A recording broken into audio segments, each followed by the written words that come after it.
హరే కృష్ణ. శ్రీమద్ Bhagavad Gita second chapter 16th శ్లోకం. నాసతో విద్యతే భావో నా భావో విద్యతే సతః ఉభయోరపి దృష్టో నత్వసనయోస్త్వత దర్శిభిః. అంటే దీని పూర్తి భావం భాష్యం తెలుసుకుందాం.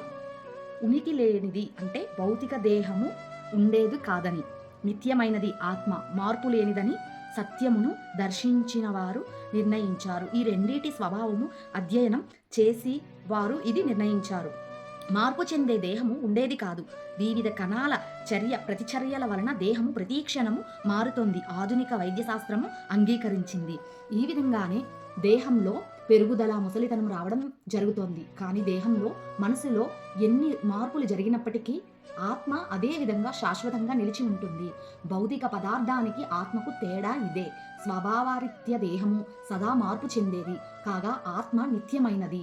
అన్ని వర్గాల తత్వదర్శులచే అంటే నిరాకారవాదులు, సాకారవాదులు ఇరువురిచే ఈ అభిప్రాయము అంగీకరించబడింది. విష్ణువు అతన్ని దామలు స్వయం ప్రకాశ ఆధ్యాత్మిక ఉనికిని కలిగి ఉన్నట్లుగా విష్ణు పురాణంలో చెప్పబడింది. సత్, అసత్ అనే పదాలు వరుసగా కేవలము ఆత్మను, భౌతిక పదార్థాన్ని సూచిస్తాయి.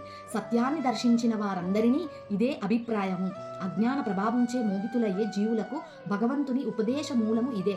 అజ్ఞాన నశింపు కార్యంలో అర్చకుడు అర్చనీయుని మధ్య నిత్య సంబంధాన్ని తిరిగి నెలకొల్పడం, దాని ద్వారా అంశాలైన జీవులకు భగవంతునికి మధ్య ఉన్నట్టి భేదాన్ని అవగాహన చేసుకోవడమే అంశాలు ఇమిడి ఉంటాయి. తనకు భగవంతుడి గల భేదము అంశము పూర్ణము మధ్య ఉండే సంబంధం రూపంలో అర్థం చేసుకుని తనను గురించి సంపూర్ణ అధ్యయనం ద్వారా మనిషి భగవానుని స్వభావాన్ని అర్థం చేసుకోగలడు. వేద మంత్ర సూత్రాలలోనూ శ్రీమద్ భాగవతంలోనూ భగవంతుడే సకల సృష్టులకు మూలముగా అంగీకరించబడ్డాయి. అట్టి సృష్టులు అపరాకృ ప్రకృతుల ద్వారా అనుభవమవుతాయి. 7వ అధ్యాయంలో తెలుపబడుతున్నట్లు జీవులు పరా ప్రకృతికి చెందినవారు.